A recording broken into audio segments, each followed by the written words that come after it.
Hello, everybody. Welcome to the Jimmy and Johnny show. Hey guys, it's Jimmy.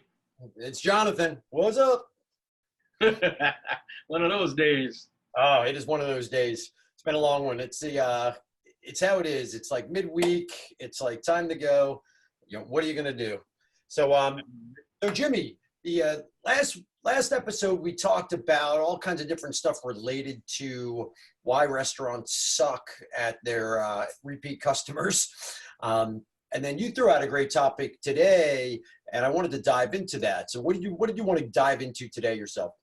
It's kind of like what really is a loyalty and rewards program at its core, and then what are the benefits of having one and why you should really have one. That's pretty much what I thought would be first day, first grade, if you will, just kind of folks that don't really get the nuts and bolts of what we're talking about. We've been so broad in our past shows. This might be just a little diving down into really why it's important.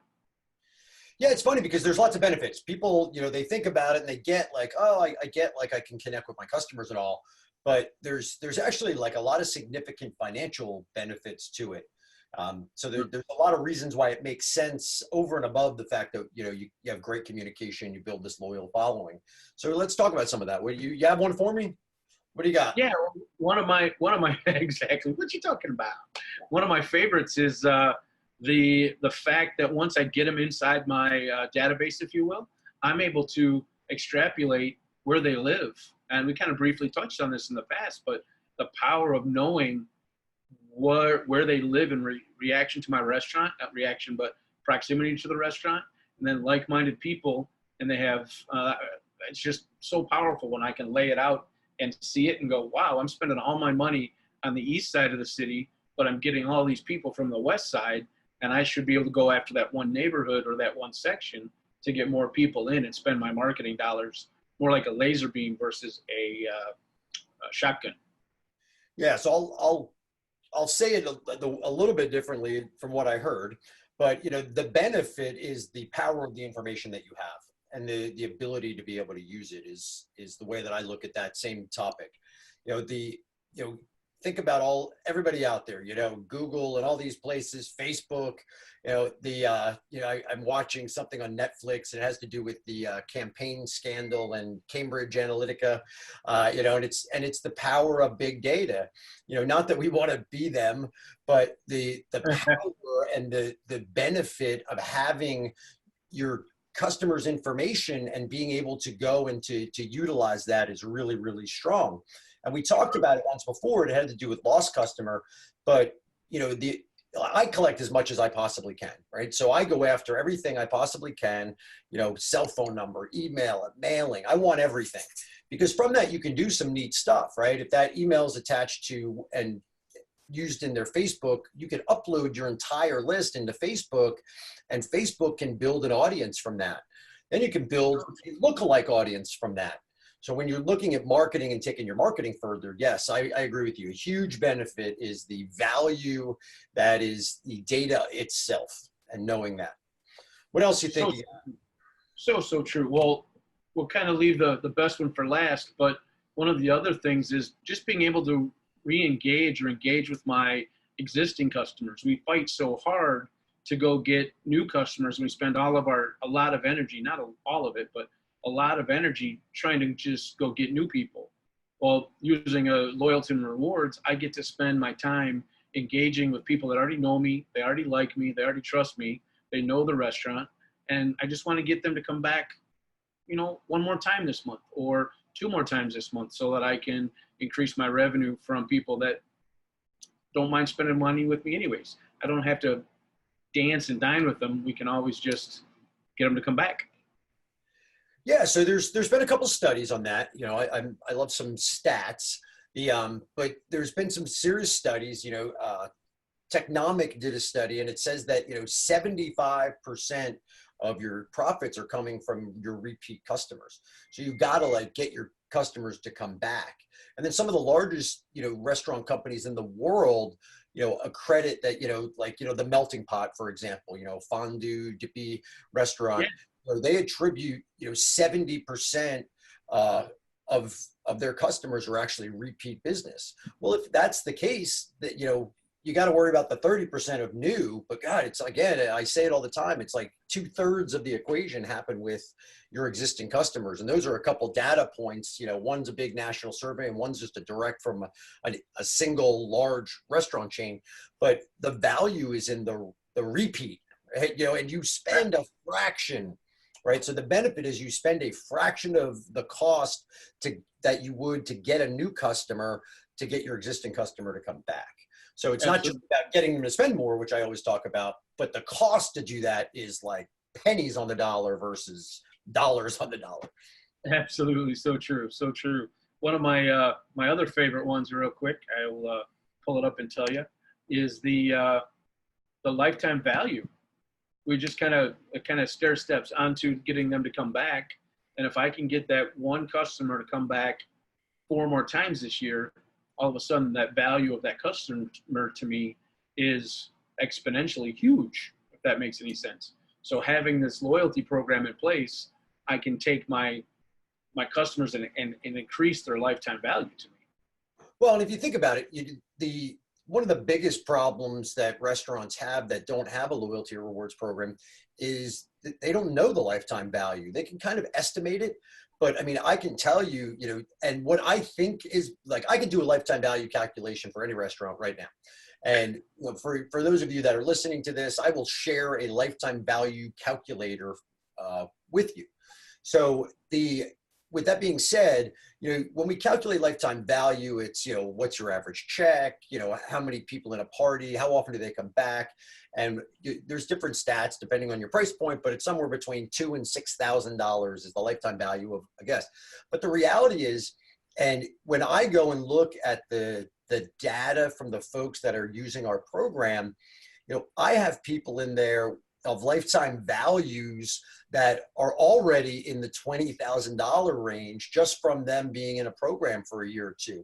That's a lot of money, you know, and I'm telling you, understanding, you know, back to the data factor, understanding that that's a potential, it makes your decision making different about what you're willing to do to get a good customer. And back to Jimmy's original point about the data, you know, if I can figure out, hey, I have like this chunk of people, you know, the top 10% of my customer base that are in my rewards program are these like kind of uber, you know, spenders. Well, hey, why don't I go look at where they live?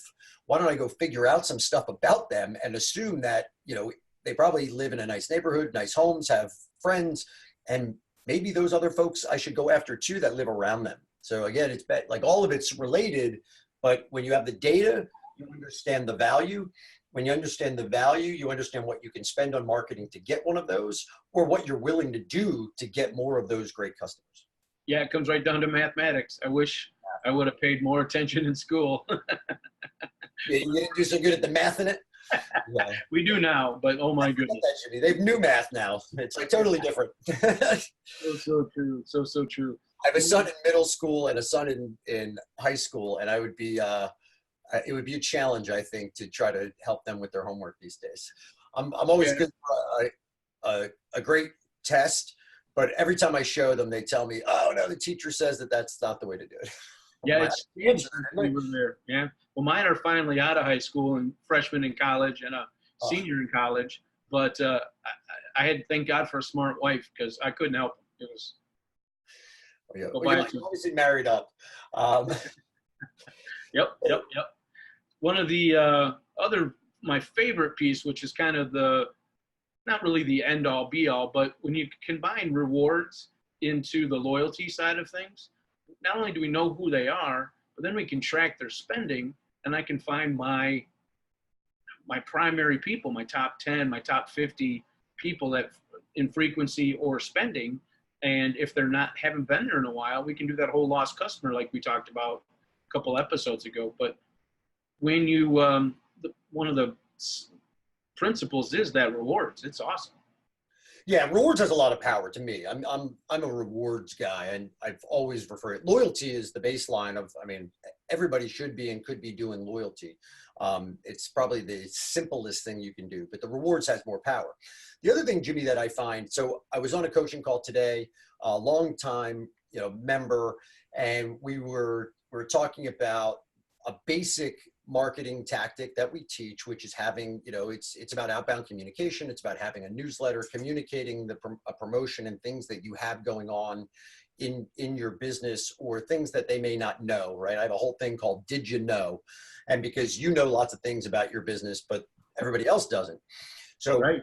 taking the knowing, which your knowing of the customer has to do with the data. But I'm telling you, when you start to do this type of marketing and you start to interact, and you don't do it as just every once in a while you throw up a buy one get one free type of thing, but you're actually like having a conversation, and you're communicating. So right now there's a special walk in Texas, and it's for muscular dystrophy, and his son happens to have muscular dystrophy. So he's communicating that he's supporting that, and they're going to give part of the proceeds from the restaurant to that. But he's telling the story about his son and his situation. Well, the thing that happens then is that all of a sudden, out of nowhere, people will reach out to him, and they'll bring it up, or they'll mention it, and it just creates this environment in your restaurant that it's no longer I'm just a restaurant owner and those are the customers and they're out there in this sea of tables and chairs. It's Yep. like these are people that know you, and you start to know them. It makes it so much more enjoyable. And the little things that we take for granted in the restaurant business, like the the million little things in our day that could go wrong, that could be actually a funny story at the end, that's entertaining to everybody else. Why do you think reality TV is so hot, right? It's because, people, they can sit there and they can look at your world and be like, oh God, I'm glad I'm not that guy, but God, I will watch that thing because it's like a train wreck. But my marketing forever has always just been this sequential conversation of what's going on in life and the weather. And, it's same stuff that you would talk about, but you're now doing it in a medium via email or text or, video or on Facebook. And you just do it really casually and nonchalantly. And it builds this incredible relationship. And I have, from myself owning restaurants, I have lifelong friends that like they know me, they got to know me, they reached out, and these are lifelong friends that I would never ever give up. Absolutely. And 10 years after we sold the restaurants, they're still in my life. They Oh, come to the kids' graduations. They care about us when we get hurt. I mean, it's amazing. And I read something in a Facebook group, sorry guys, yesterday. This owner says she has anxiety about all of these people and she'd rather stay in the back. And I'm thinking to myself, I should respond back to her, telling her, just go make friends with somebody. You'll get rid of all of that anxiety. So there's all kinds of shit breaking out there, but just go talk to them and become friends with them, and everything gets better. I mean, you enjoy going to work when you know Friday night you're going to see 5 or 6 of your favorite people. yeah. And then the other piece I wanted to touch on real quick, when you were talking about communication, by using that loyalty program to communicate, we've talked about it. How often do you communicate? Well, I think you communicate to a point of a conversation. If it's once a day, once a week, it's back and forth communication. So you can't do enough, but you can do too little. Is kind of what I believe. Oh, I totally believe that you can do too little. Yep. If you don't communicate to your guests, you're ultimately going to lose them. I say that, I'll say it time and time again, as if you don't talk to them, somebody else is. And if you're not engaging them and you're not making it exciting and entertaining, they're going somewhere else. So I want to throw some more stats at you, Jimmy. Can I do some stats? Absolutely. So one of the things that we figured out is that folks in loyalty members actually spend twice as much as non-members. So I can look at the spend of guests that come through, and I can literally show you that my loyalty members spend twice as much as my non-members. And part of that they know more because they're inside the circle, not outside the circle. Absolutely. Absolutely. And not only that, those people that spend more, they're going to try that new dish that your chef just made because they trust you. And it might be way better food costs, way better sales at the top end. And they're going to try it because it's new and fresh. And everybody else have your menu stuff. You know, it's amazing. Yeah, another good stat is on the reward side. So, we can track their spend. So the other big stat that always jumps out at me is that rewards members who actually redeem their reward certificate spend 4 times as much as members that have not earned rewards. So if you can get them to a point that you actually reward them and you can entice them, then they exponentially become more valuable to you. So let me explain that. Does that make that? I know it sounded confusing to me. So my explanation of that is if you have rewards thresholds and say you're doing a points-based system and you say that at 200 points, $200 they spend, I'm going to give them $10, right? Okay. Well, if I can go ahead and once they hit that, they become 4 times more valuable to me because they're engaged. They realize that this is real.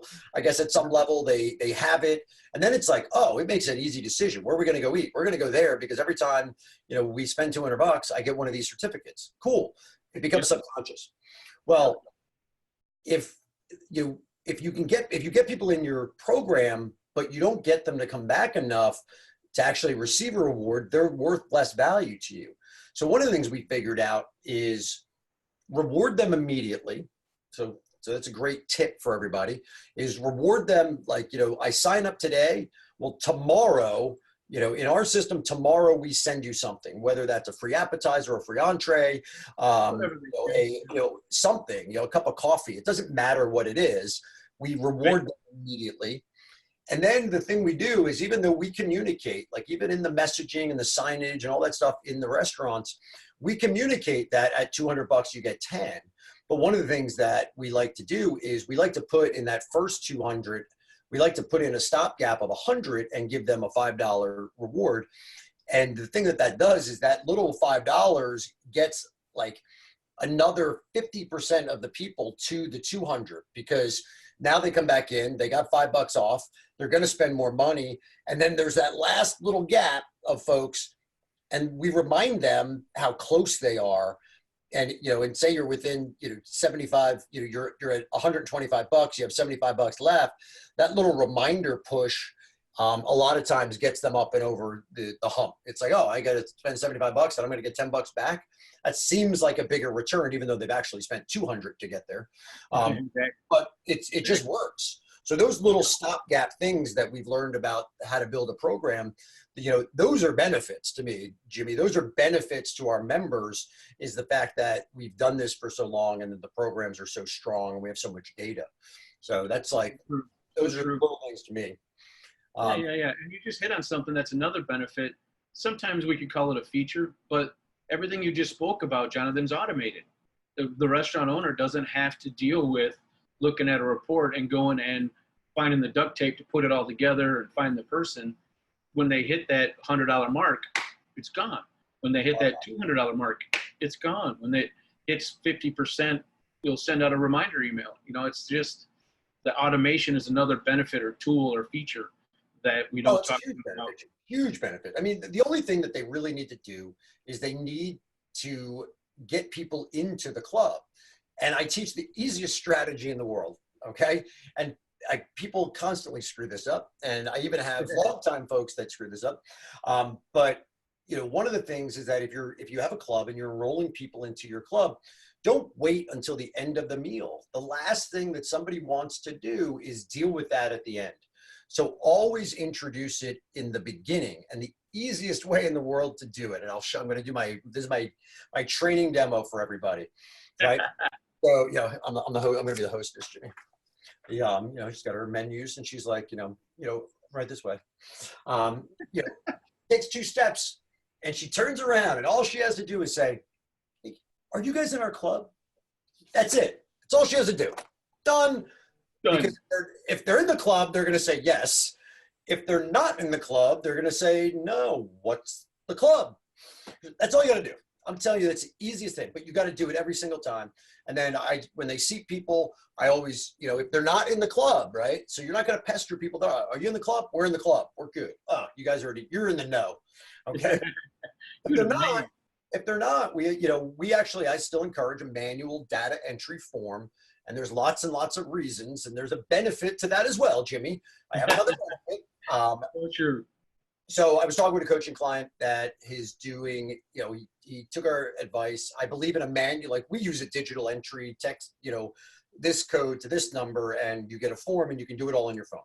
Right. So this badass machine, we are like connected with them, right at the source. Well, I always encourage people to do a manual form because you have older people, you have some people that, don't like to do things like that. But on the manual form, it's like a double-edged sword. It actually works as a comment card also. So, in our world, it's funny, I actually have a sample of one of them on my desk. We capture information on it. And then the adverse of it, and here's a different version, but the adverse of it is like, on this, there's a place for them to actually put their comments. And there's a little ratings place, and then there's comments. And a great benefit of a program and having this kind of manual entry system. And in our system, we actually can pull them after. So we like to kind of, like Uber, hey, how was your experience? 1 to 5. So we had that. But the information that this member captured was that he had a product, he calls it the small steak. And it's really like 2 ounces different than the larger steak. But he had a couple people that were like, kind of like, 4 people in comments inside of a month that wrote it down. I'm like, you probably got 40 that you don't know about. But from that, he went and he made the adjustment. And then ever since then, he hasn't gotten a single comment about it. So it's just the value of more data and giving people a vehicle to be able to communicate to you. Wham, there you go. Now you have more data. He was able to fix a problem before it ever became a problem. And he would have never even known it before. Never even crossed his mind. So true. That's awesome. Benefit. I want to talk about the big one, man. There's like a huge benefit that you have not thrown out there. I know. I think it's the big one. You have at it. I'll see if you got this one. All right. My guess, the big one is when I go to sell my restaurant and I want to retire, I want to get out of this rat race, this holy hell that we live. I now, not only do I have at 4 walls some old rusty equipment and some nice staff, but staff is staff. Now I have a database that I know where they live, how much they spend, what their birthday is, what their anniversary is, how many kids they have. So if I sell my restaurant for $100,000 full of this bullshit equipment, now I can sell it for $300,000 because I can prove these people spend money, and that to me is worth $200,000 more because they see it. All they got to do is communicate and say, hey, new owner, come on in and visit. Here's some free shit. So that's my favorite. That's my big one. That's the end of the day why you got to have this is an exit strategy. I'm going to take it one step further, and I agree with you 100%. That is a huge value, right? Restaurant equipment is worth pennies on the dollar. Yep. I could go buy a gazillion restaurants right now for nothing. Assumable leases, I could walk into these things for $10,000. Right? Yep. Why do I want to buy your restaurant? And the reason that they want to buy your restaurant at some point, it's everything Jimmy said. It's that you have this, you know the customers, right? They're not just like this elusive thing. You know them. But even better, Jimmy, is, hey, I have this great restaurant. All these people love it. And I have all this information that shows me that they love it and that they spend a lot of money here. And what you buy today, how about you buy the system? Okay, I wish I had a silver platter. How about I give you the system that will keep this going for you in perpetuity? And now you're like, you're not just even buying a list, you're not just buying equipment, but you now just bought a fully functioning restaurant that's working and has a staff. You have customers already. And here's the exact thing that got me to these financial statements that I've provided you with. This number at the bottom is what you're buying. And here's the exact system that I use to do that. And I'm going to give it to you. And all you got to do is just keep it going. Yep, that's it. like automation. It's beautiful. That's the big one. And it's automated. It's not like I'm giving them like, they got to go learn marketing. They got to go learn all this stuff. It's like, it's done. It works. The math is perfect on it. For every $38 that for every dollar that I spend in the program, I get $38 back. This is how you do it. Yep. I will tell you that the new restaurant. Before it, and here's my sales after. Absolutely true. That's it. But I will tell you, the new guy will screw it up. Without a doubt, he'll think he doesn't need it. Or they got to change it, Jimmy. They got to change it. Exactly. If it ain't broke, don't fix it. So true. Well, I think that kind of wraps up our benefits of a loyalty program. Although there's one piece I wanted to speak about, I forgot. You mentioned it kind of briefly with the forms. The system has multiple ways to put people into a loyalty. You've got from your website.